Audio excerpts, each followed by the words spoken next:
What's up, guys? Welcome to the Elevate podcast.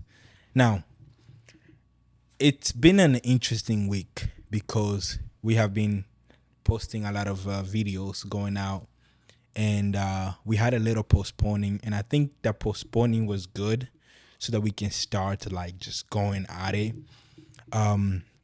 Different topics, different conversations. Now, what I have today is a guest who is no longer a guest because this is gonna be his second time recording with us. So the first podcast was. Can you remind me the title again? What was the first podcast title? Because I kind of it's how culture influence our purpose with Feston. Yes, Yeah. that's the first episode, and there was an interesting comment that was made. So I wanted to start off with that comment. So, what does respecting the elder mean in African community? From my own understanding, I think the word respect is being misused in a lot of African culture. For example, as a young person, you're not allowed to express your opinion or feelings. If you do so, it's considered disrespectful. The elder tend to ignore the younger ones because of the values, quote unquote, respect that has been implemented for so many generations.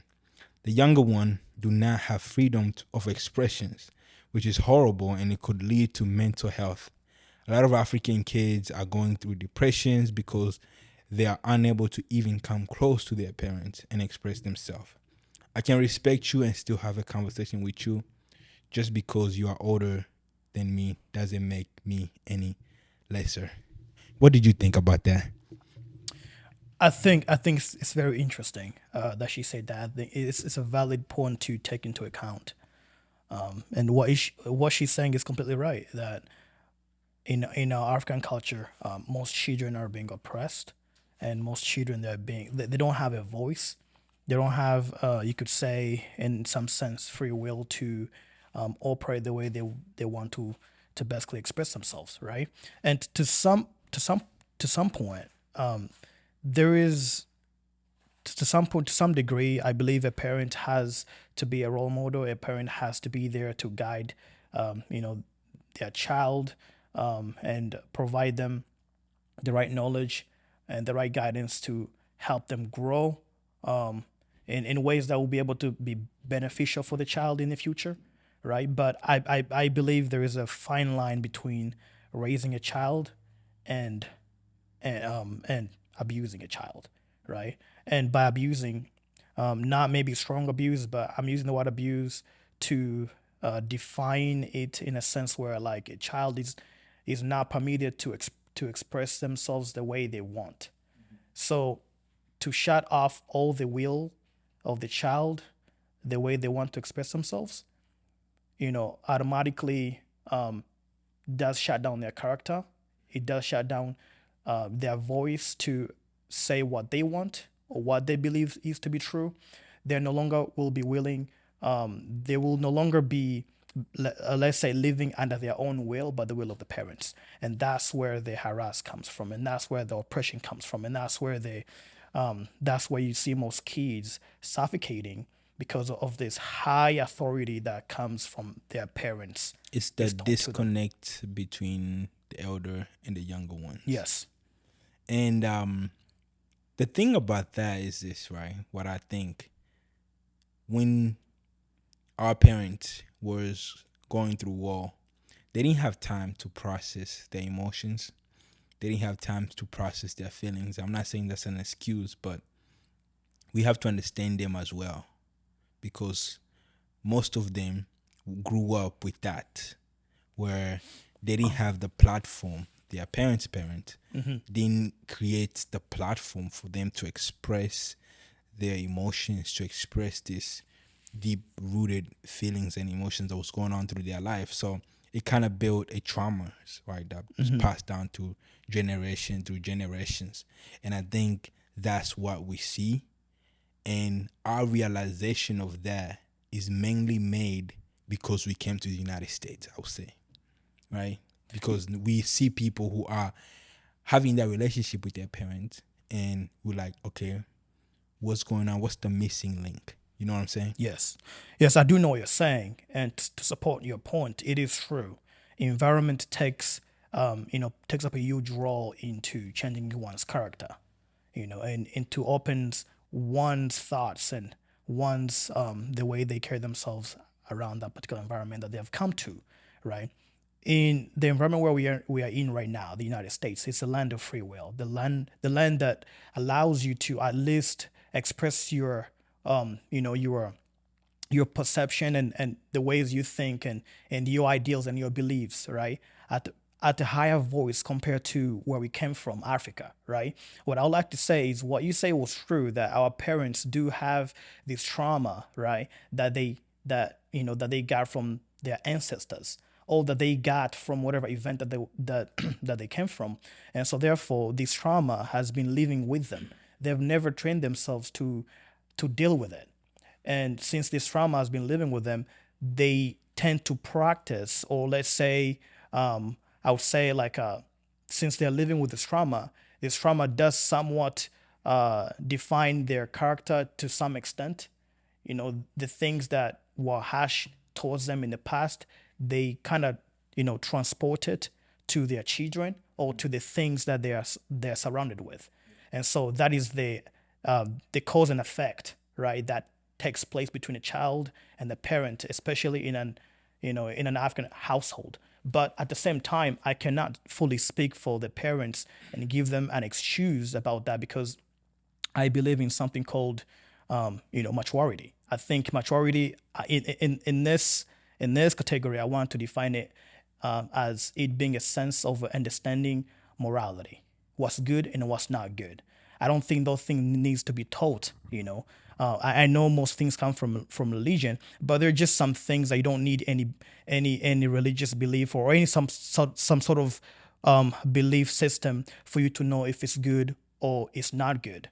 Okay, I think we all humans have that sense of morality, of knowing what's good and what's not good, and we need to practice it, especially in African household. They need to practice that sense of morality in order for them to provide a good, let's say, to provide a good affection to their children. So are you saying in terms of expressing your emotions, it's so important to the point where morality have to be brought in?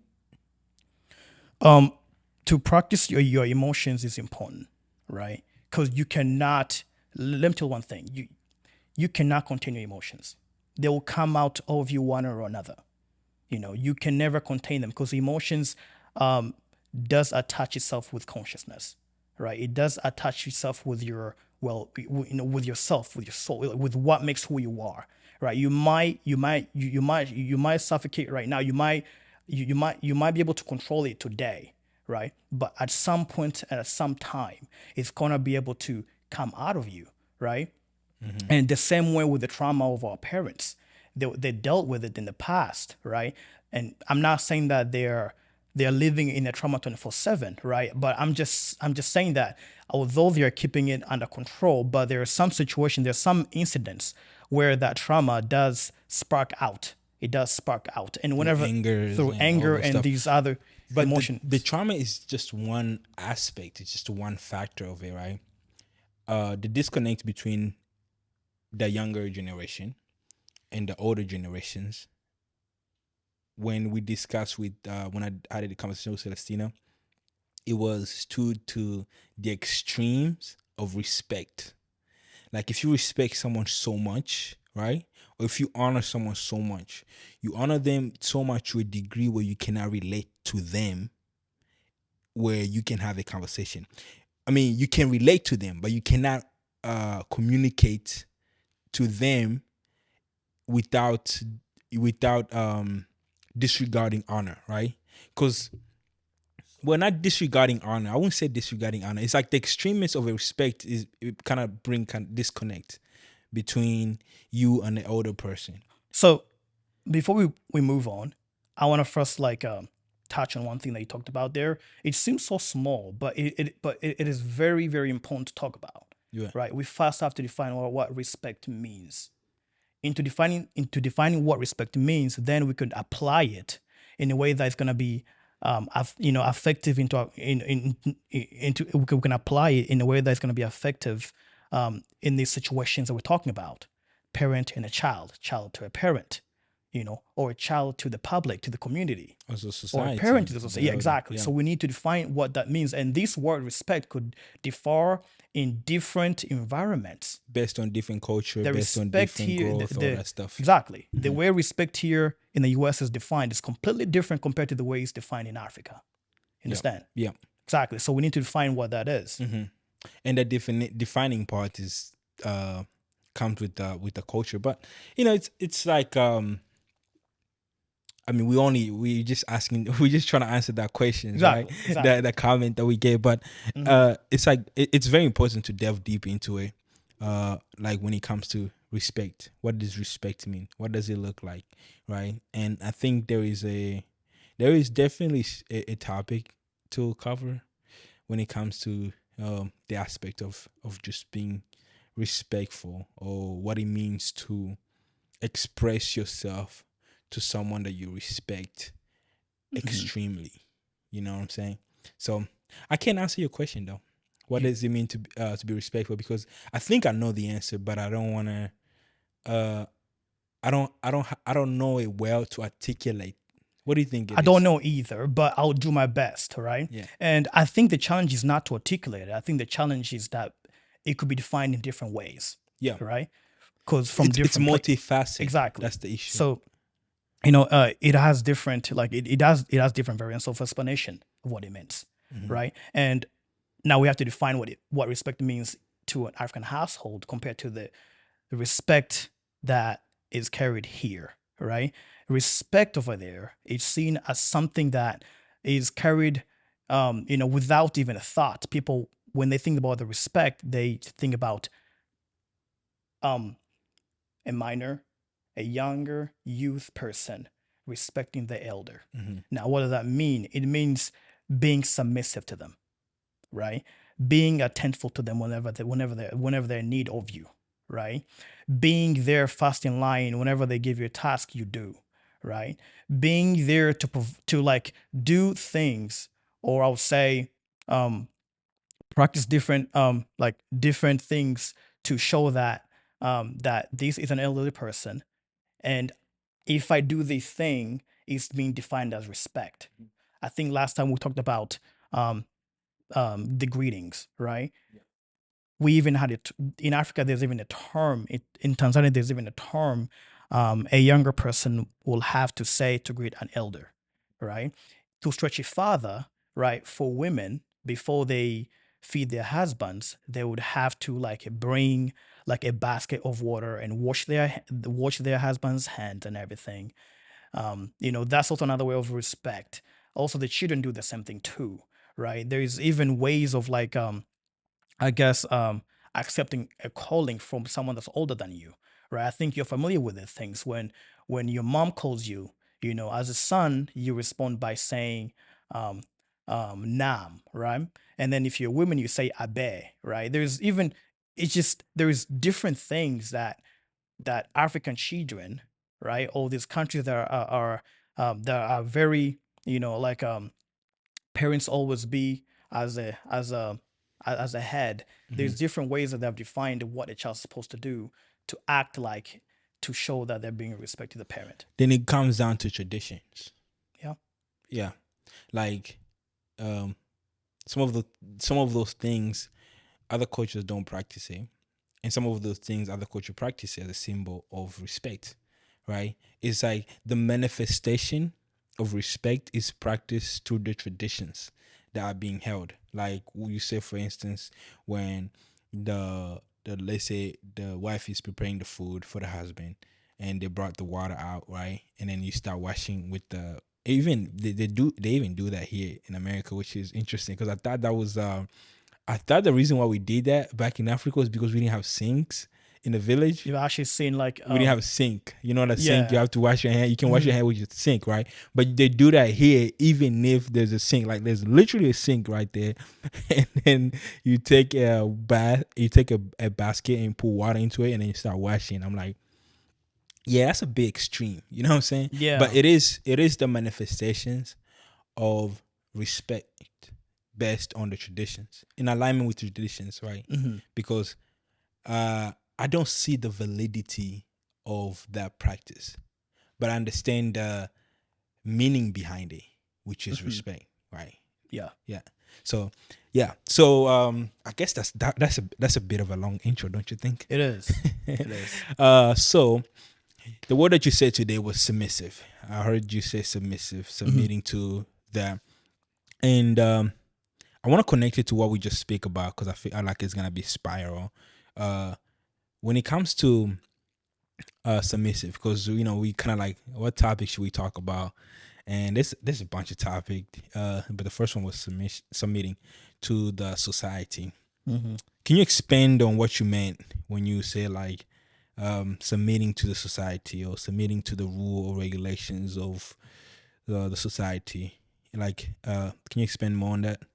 Yeah, what I meant by that, well, again, like I like to do, I like to define what the word means first in my understanding. And in my understanding, submissive is basically giving up your own will, and providing it to another thing, right? Your will is being dictated by something else, right? You're submitting to that person or to an organization or to whatever that is. If you're yielding to whatever it is, you're submitting to that thing. Then I think yielding is the better word than submissing. Submiss. Yeah.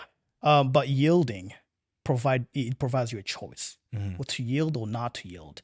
But if you choose to submit, you choose to submit.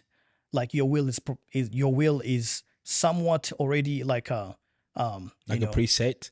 But what's your the will. difference? What's the difference? At the beginning of it, you still have to make the decision whether you want to submit or not, right? Yes. And then at the beginning of yielding, you still have to make the decision whether you want to yield or not. So what's the difference? The difference is hierarchy, right? Okay. I think yielding is a better softer term compared to submissive. Submit is to the extent of yielding. I would say it's basically like like it's a hierarchy higher compared to yielding, right? Yielding comes like here's why I call it a hierarchy. You know, I believe there is like free will has a scale, right?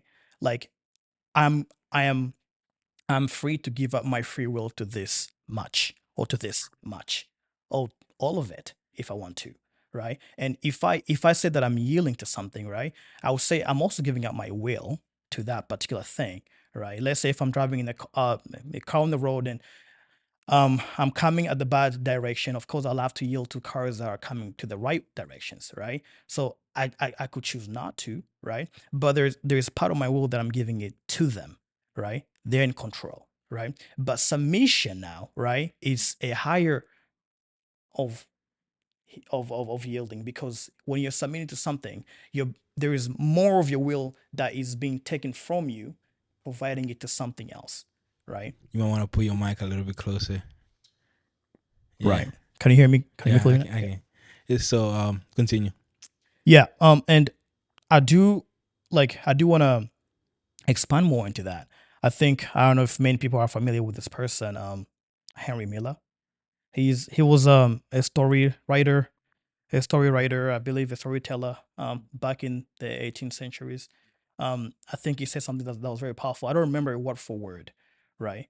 I think he said something along the lines of like submission is part of your strength, right? Because you're submitting yourself to something that's higher than you, something that you define to be somewhat above you under that circumstance, right? And so you're submitting to that person because of your submission, right? There is some benefits that comes back to you.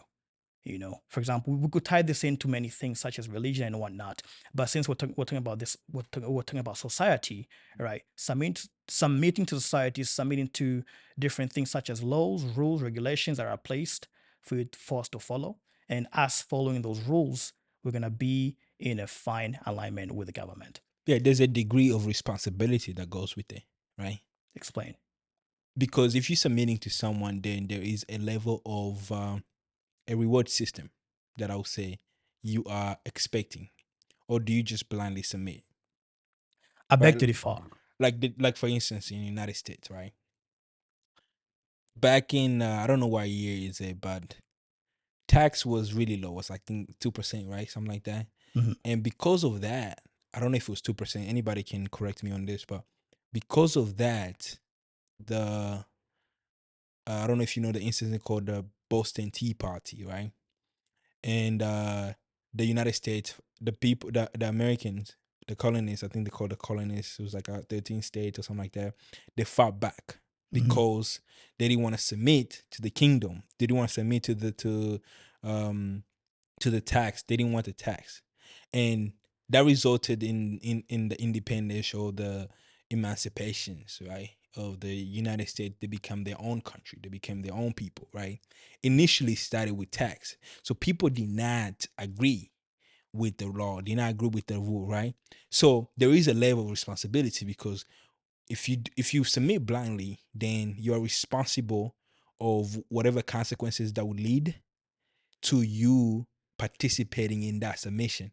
So I'm willing to pay 10% of my tax, right? Or I'm willing to pay 25% of my taxes. Which one do you prefer to take, right? That's the responsibility because you're going to have to act upon those words. You're going to have to act upon your submission. So that's what But I'm trying to get at.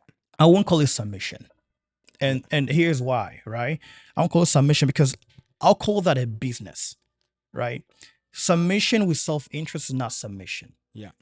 Submission is one way. It's not two-way street. It's one way, right?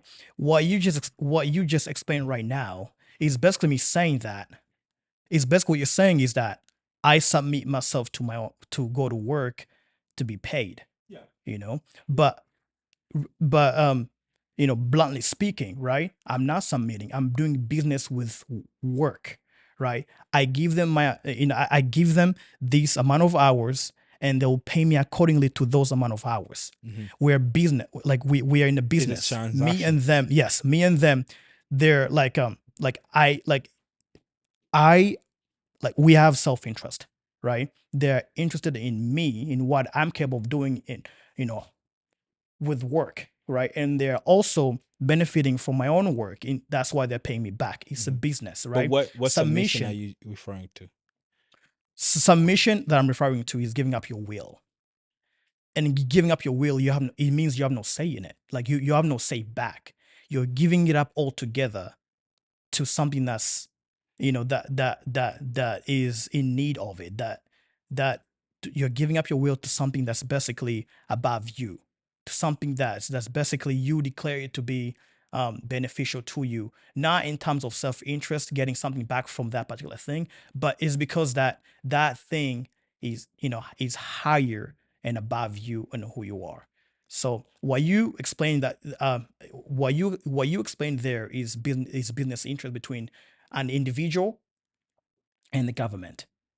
And I gave an example. What I just explained to you right now, between my work and myself, is me and my company. We're in a business terms.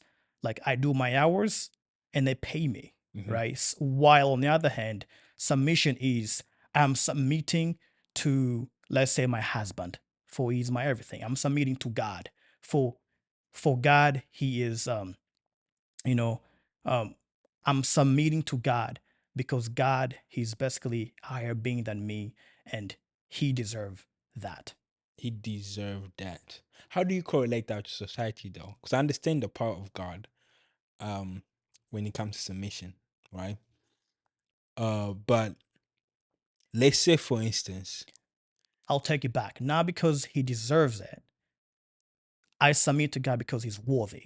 okay, he's worthy. Yes. So that's a level of responsibility because you trust God that he's worthy, right? Because okay, God within himself is worthy, he's sufficient, right? And necessity, he doesn't need you to exist, right? He doesn't need any of us to exist because he's self-sufficient, right? Yes. So you submitting to God, or you aligning to God, is the testament of Him, not a testament of you.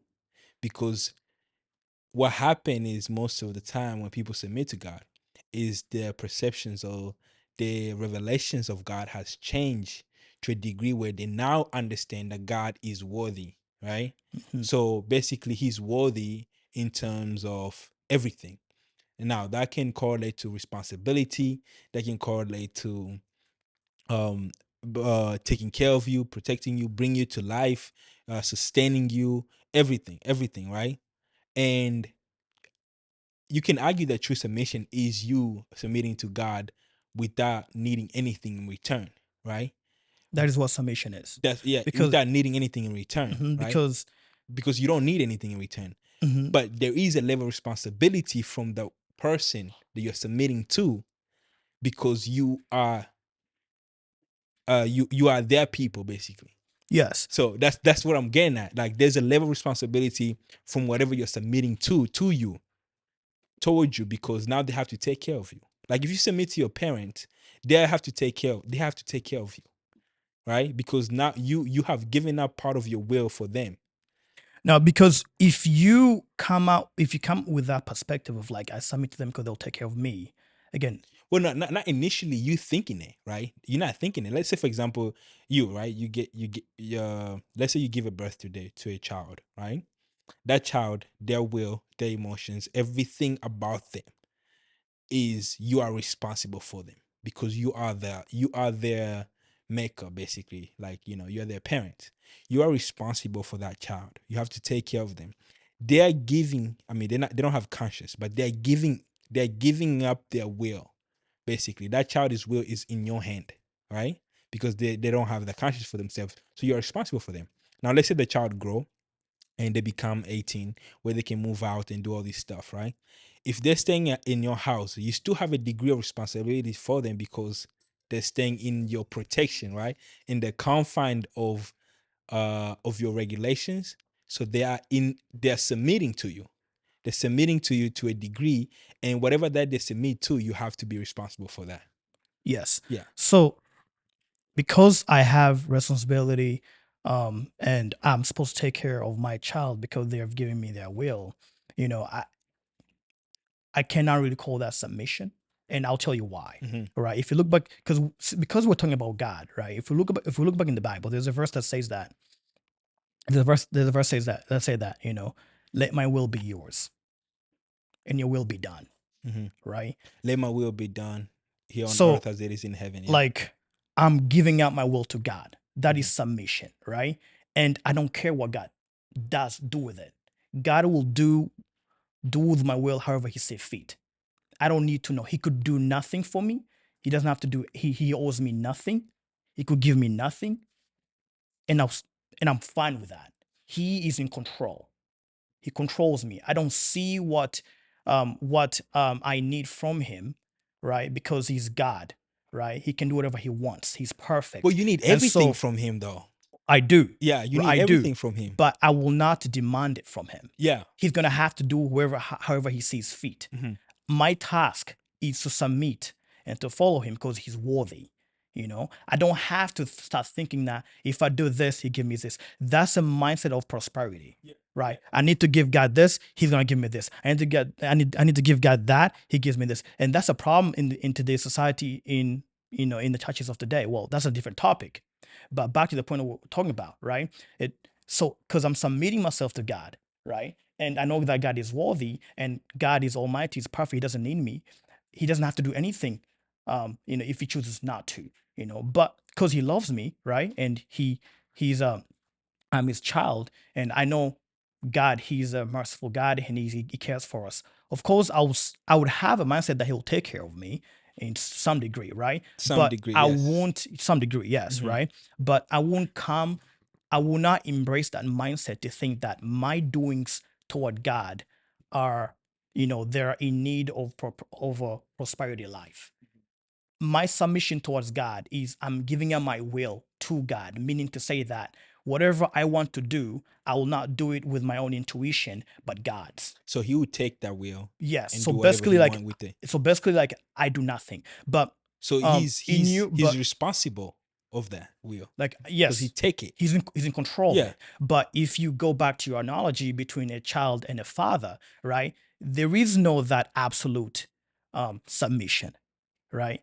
It's not that absolute submission, because if we want to say submit, we need to define it, what it means 100%. It can be half. If it's half, it's not submission, right? So between a child and the parent, right?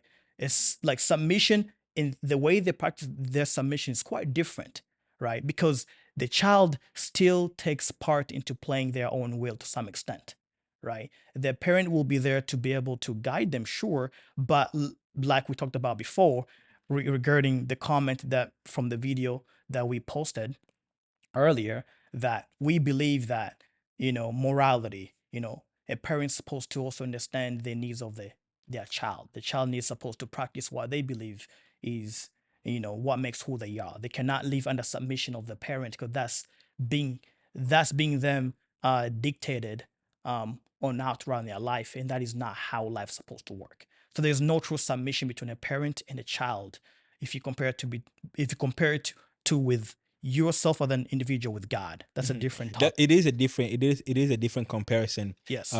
My analogies was only primary to the whatever you're gonna submit to. Like they have a degree of responsibility. So okay, I'm gonna just let me give this another analogy, right? Hmm. If you look in the Bible, so since we're talking about the Bible, if you look in the Bible, every time the children of Israel had obeyed the commandment, they would win every war they went to. Like if you read Joshua, every time they obeyed the commandment, they would win the war, right? They'll win the war or they will be in peace, right? So let's say for example in Joshua where um Joshua would go out, they would kill, they would destroy, they would conquer. But one time someone stole something and then did not obey the commandment. God was like, and then they went out and start fighting, and God was like, okay, uh, basically God took that away from them, that strength from them, because they did not submit, right? They did not submit to the commandment, and they lost the war because they did not submit. So every time they did something that was contrary to what God said to do, they would lose the battle. But every time they would submit, they would win the battle, right? So it was a conditioning. It was a condition. Now, this is not applicable to what is going on right now in because fast forward, Jesus Christ came, died for us, right? That most of those things are not applicable, but they are applicable in terms of of what I'm trying to say. So, but my answer is this, right? There is a preset steps that if you follow this principle, the God already said in the promise that He gave, right? This will happen, right? Yes, I believe that's true. This will happen. Like if you do this, this will happen. It's like 1+1 is 2. Yes, I Right? It's a believe that. principle, right? Hmm. So maybe the intentions is not to go into it thinking that I want this from God, but the intention is to go there and submit to God, right? The intention is to go there to submit to God, knowing that giving God up will take care giving of up you. your will to God, Yeah. it is better off than it being with you, because God knows the needs that you need more than you know yourself. God So knows your heart. worthiness. You have to know who's worthy to take care of your will, Hmm. to give to your will too. I'll look at it like this. Yeah. I'll look like this, and I'll like this. I will look at it in a perspective of like my will, right? I'm not perfect. I live in the flesh. I practice living in the flesh more so often. So because I do that, I am imperfect. And because I have such a beautiful gift God has given me, free will, because I'm imperfect, that gift will be affected. It's going to be affected. So therefore, I will not practice my free will in accordance that will be able to benefit me in the future. Mhm. So what do? I rather have my will be given to something that's perfect. If I give my will to something that's perfect, right? I would I believe it's gonna be off in a better hands. Whether I understand that what that perfect thing thinks or do or say. Yeah. I just believe that because it's perfect, it's worthy. And it's not automatic. So, because like the way we are saying it, it's like automatic. It's like you give your will to God, and therefore everything that God said you're gonna do, you do it. It's But not like that. at the same It's not time, automatic it's not automatic. That's because not you have to constantly like how you say constantly submitting. You're constantly submitting to yes. that will.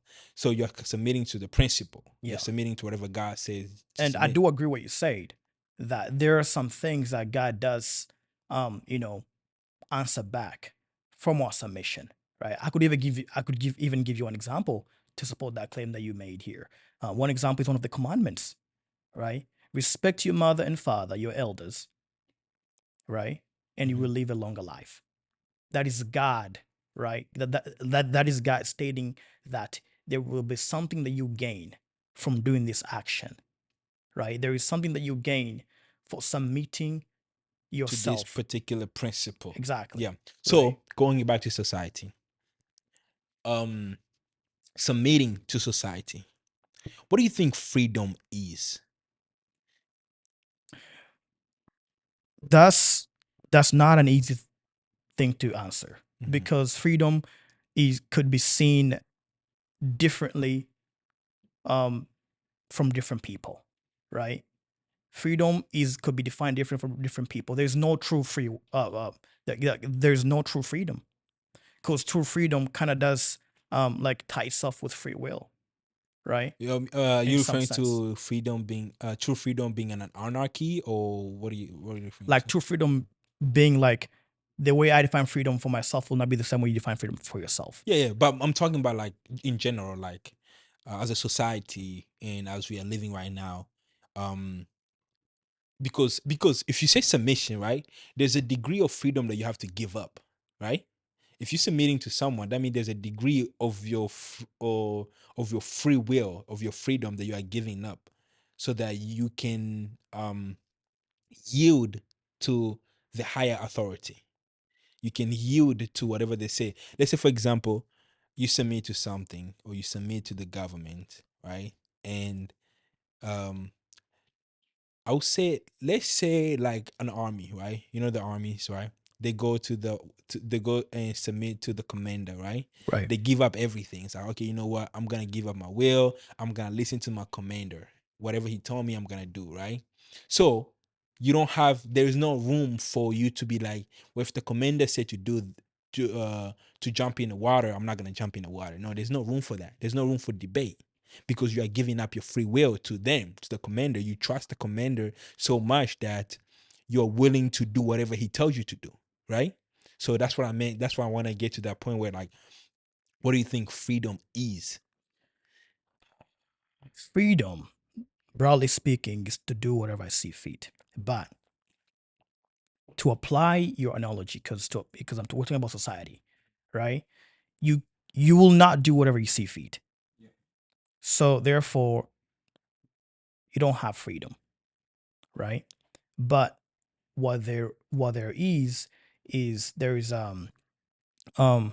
is a degree to express your freedom, to express your voice, to express yourself, right? And this degree, in this society that we live in today, is more so better than other places, right? We have Oh, more you of mean United States? yes, Okay. yes. So going back to your point, right? Now, I cannot do what I see fit, right? What does that mean? It means that the rules and laws and regulation that are placed in my society, right? I have to submit to them, right? I have to submit to them, or if I do not do, if I don't do that, I will have to face the consequences for my actions. So therefore, my freedom is limited. If my consciousness tells me that um, I will attain my freedom if I'm allowed to drive while I'm drunk, right? Um, if my consciousness believes that is me, if I'm allowed to do that, then therefore I have freedom, right? That is not gonna be taken into account. Yeah, because freedom is aligned with responsibility, and there's a consequences to your actions, right? Right, So but if you drive drunk and you hit someone, then you're gonna be if you kill someone, you're gonna pay a penalty for that. you will So not only so will it's you not free to act upon your your desire, basically, Right. if it's gonna infringe on other person. Mm-hmm. What exactly what you said, where like because you are gonna be affecting people around you, Mm-hmm. right? And because of that, there have to be limitations, and that's where there's law, that's where there's rules to make sure that no one gets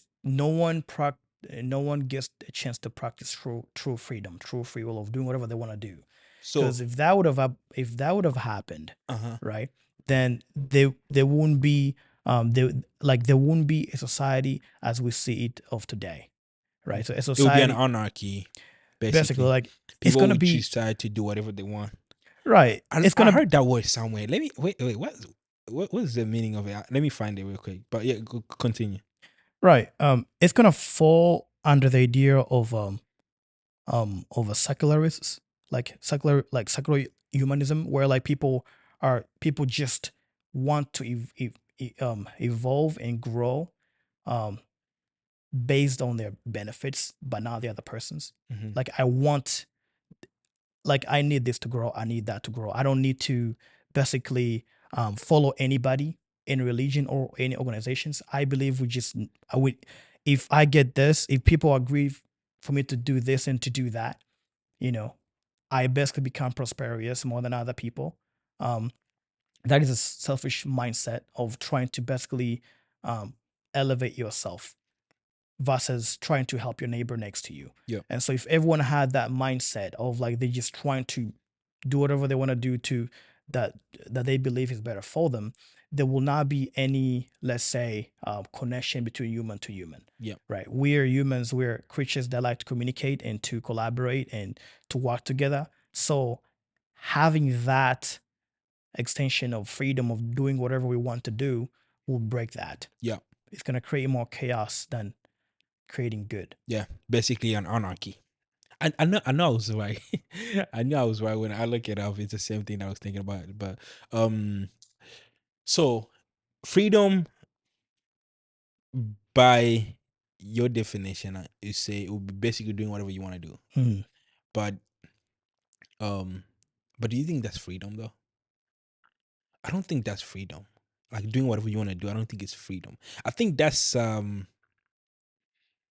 Well, it's a high level of like egocentric, narcissistic, right? Like doing whatever you want to do, but it's you could not if freedom because you are bound. You're gonna be bound by something, feeling something, anything, right? But anyway, continue. again, if your consciousness deems it to be good to do, good to have, Then it's freedom. then it's freedom to you. Again, there That's is gonna there be is there is barbaric. like 8 billion people in the world, Yeah. and I would go on to say there's 8 billion um perception of free will, of Yeah. freedom, 100%. because everyone has their own viewpoint of what freedom means to them. Yeah. So, like metaphysically speaking, right? If I do whatever I see fit, that's freedom. If let's say I truly believe that I get out of here, and let's say I go fight somebody just to fight somebody, or beat someone, or kill someone, or do whatever that it is not appropriate, or seen as appropriate in a society. But I see it as appropriate to myself, and I'm expressing myself the way I see fit. I'm free to do whatever I want. I walk in the grocery store, take a beer, take a soda, take some chips, take whatever that I want to get without paying. I'm free. So it's good. So It's gonna make your conscience feel good, but it's not make everybody else. It's not gonna be in a line with everybody else because it's a because it's selfish not. perspective. It's a self. Yeah. Like That's why I say what I egocentric. want doesn't mean that what I want isn't always good for you, Mm-hmm. and what you want isn't always good for me. We differ. We know that we're different people, right? We know that we think different, right? So what's the common ground? We have to come together and find a common ground where, like, okay, this is what we should agree upon on following, and this is what we should limit to not do. Yeah. And hence, so we have laws, um, and And regulations. regulations, right? That's what Therefore, we have. creating an harmony. That's literally exactly why we have a government. Yeah. Right. Mm-hmm. The government works for us. Right. It's there Do to. they though? They do work for us. Right now. On paper, definition wise, they work for us You say because on paper. they're there to fight for our you know, for our fight for our freedom in a sense where like we get what we want, but at the same time we don't get to practice free will to hurt others, Yeah. right? They are there to regulate, right?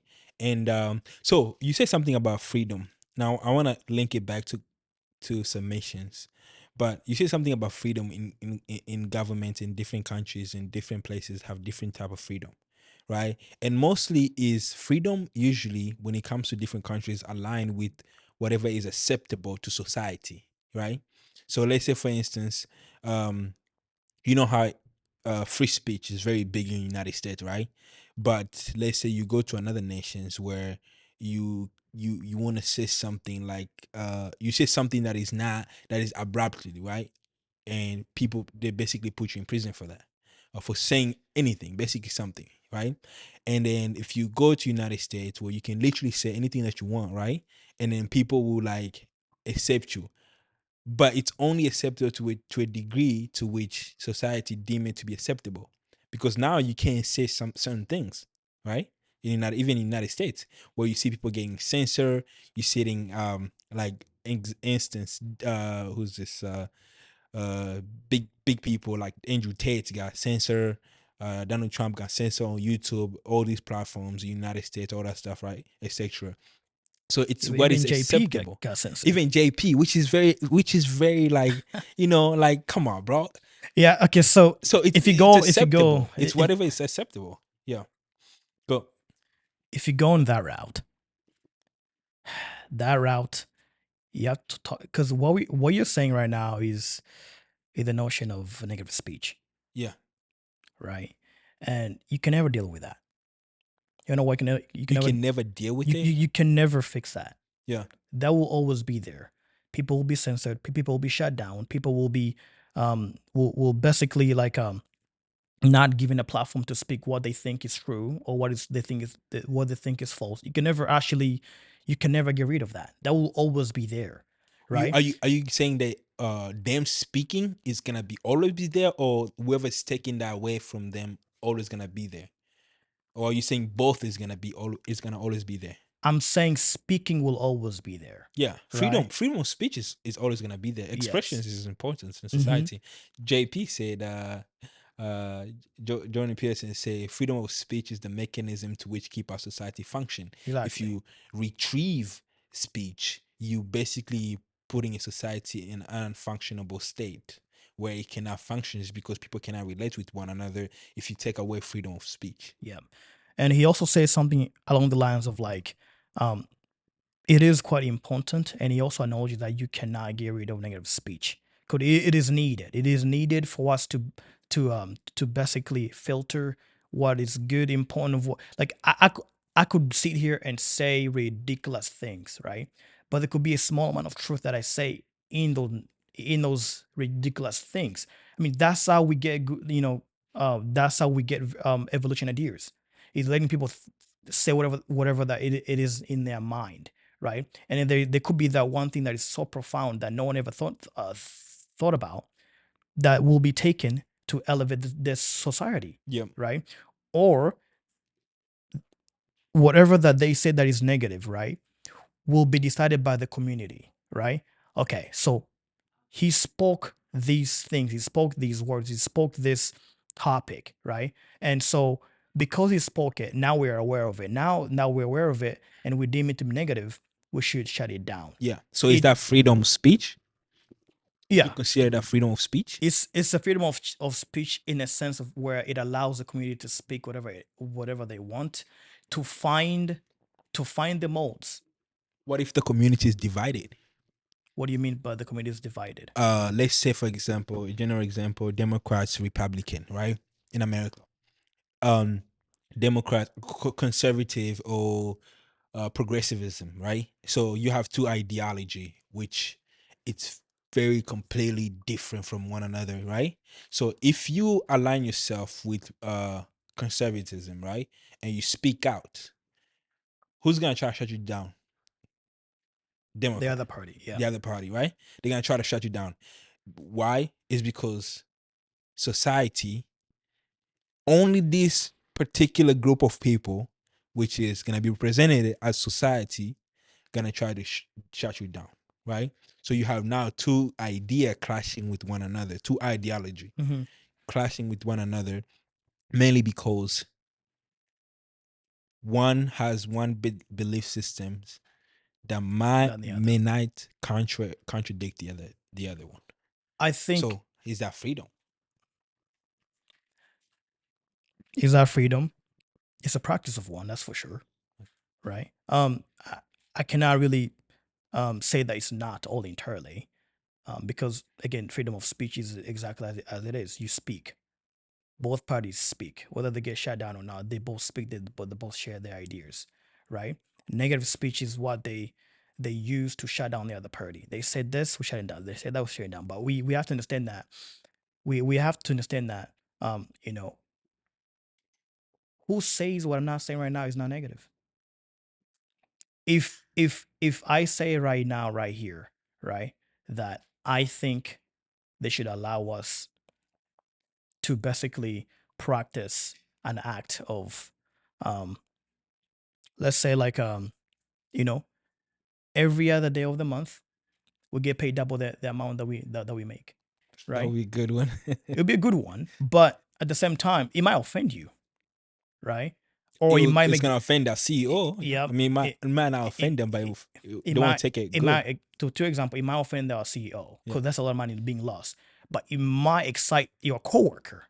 100%. You see the difference there, 100%. that one person's perspective of that of the same news could be very like you know, could be a blessing to them, Yeah. but to the other it could be a downfall, it could be a negative speech. So again, not everyone will be able to agree with you, right? You can say something in public, right?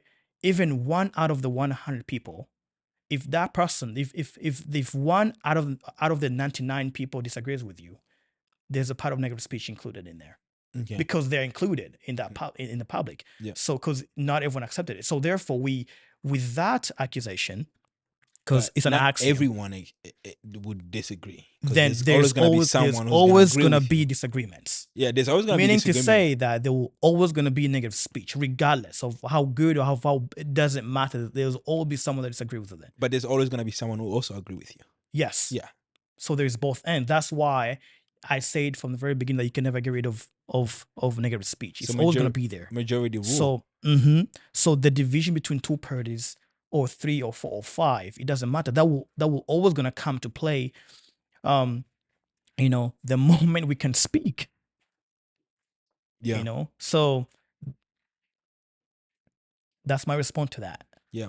I mean, it's a difficult thing because we didn't even we don't. I think it's something that we have to like understand, delve more, and the more we grow, we probably can understand more. But I'm at the stage where I'm just conceptualizing things, right? Where I'm like trying to understand things in practical way. So going back to submissions, because I feel like our times is about to run out, and I think this is about to cut it here soon. But going back to submissions, and I couldn't really relate the I couldn't really relate the idea of freedoms to submissions in a manner that's like, you know, very concise, right? But what do you think is the ultimate meaning of what we just discussed on in terms of like closing out? The ultimate meaning of what we just talked about here today was the concept of submission and what it means, not just to us but also to our society, right? Because everyone have different ideas and perspectives on how they see things. So therefore, my definition of being being submissive to something is different to yours. And the concept of like how can someone attain free will at the same time being submissive to something, right? How can I submit to this particular thing but also gain free will to do whatever that I want to do? And so because we can submit to something, it takes part of our free will um, with it. Yeah. And so we are limited. Yeah, limited. And how does that look to society? How much limit do we have? And and how is that impacting us all the way to our figure of speech. Why should we be censored? Why should we be allowed to speak? Why should we divide?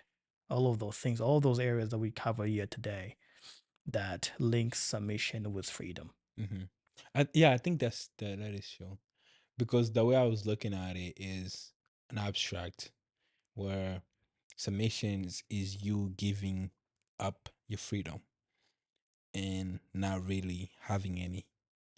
Oh, and then freedom is basically the opposite of submissions, but you can find freedom in the submission. The greatest story ever been told is the story of God, right? Jesus Christ.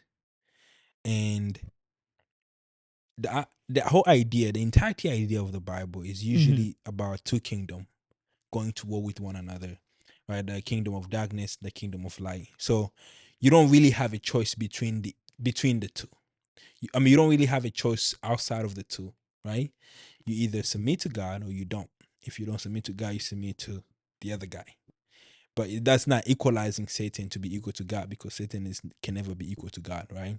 It's just saying that there's two kingdom, right? And there's two kingdom, and the Bible say once once you come to the truth, once you know the truth, and the truth shall set you free. And I think that's the perfect concept of being submitted to the truth, right? Because it And set you therefore free. you find liberation. Yes, What else can you submit to beside the truth? it's true. Honestly, it's exactly as you put it. What I like to say personally for me, because I'm a religious man, is that You're a religious man or you're just a child of God? Because religion feel like, we gotta talk about that later. We're gonna talk about that. That's gonna mhm, be another episode, but go yeah, continue. I'm a disciple of Christ. How about that? I like that. So I believe what you say is true, because what I like to say for myself is that the person who understands the Bible the most, the person who understands the word the most, knows more truth. You read, you attend the revelation, and that revelation is good, it's pure, it's perfect, because it's holy. It's gonna set you free. There's one verse that said that the beginning of knowing God is the beginning of wisdom. The fear of the Lord is the beginning of wisdom. Yes. And that's just the beginning. Yeah. And that's Imagine. just the beginning. Imagine. Like you meaning to say you start fearing God today. And today is the beginning of your wisdom. Mm-hmm. Now what does that fear mean? It means to obey Christ, obey God, obey his commandments, obey his decree. Do what he calls you out to do. Be submissive to him. Read your word, pray, fast. All of those things. Hence why you know these. Hence why you attain all many revelations, and these are revelations that you attain from God and Christ, right? Are all the truth that shall set you free in life. Yeah. Read. That's basically what it is. If you include God into the mixture of this conversation, God God is always in the mix of our conversation, is always a ain't it? mixture of conversation. Yeah. Yes. It's poetic, but that's the truth. That's the truth. Okay. We about to close it up here. Thank you so much for coming again. So this is the second one. Hmm. Uh, I mean, you're gonna be coming, right? Yeah, You coming? I will be coming, I For think. sure, for sure. You're out here dressing classy. You have me dressing classy too. I mean, I'm trying, but um, what would you tell our subscribers? I will tell our audience that I'll tell our audience that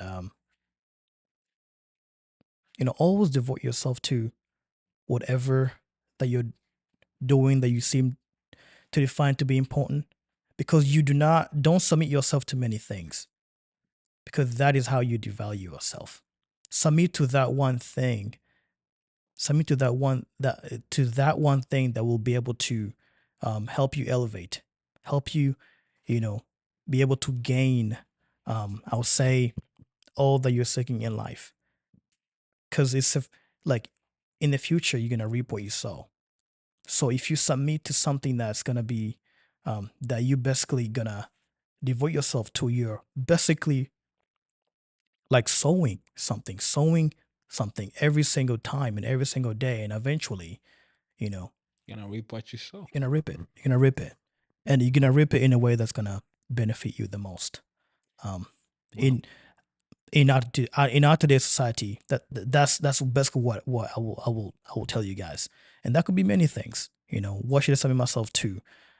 Although I did not, although I was like, I was not all through into agreement with Justin. But if we define submission as a way to give ourselves up to do something that we're pursuing, such as work or your business or anything that you're doing, that you're like giving all your energy, sweat, and tears for you to prosper in the future. If you submit yourself to that particular thing always, it's gonna be able to get you somewhere, and that's what you should do. Thank you for coming. And guys, like, share, subscribe, click the notification button. We're gonna be coming with new episode coming up.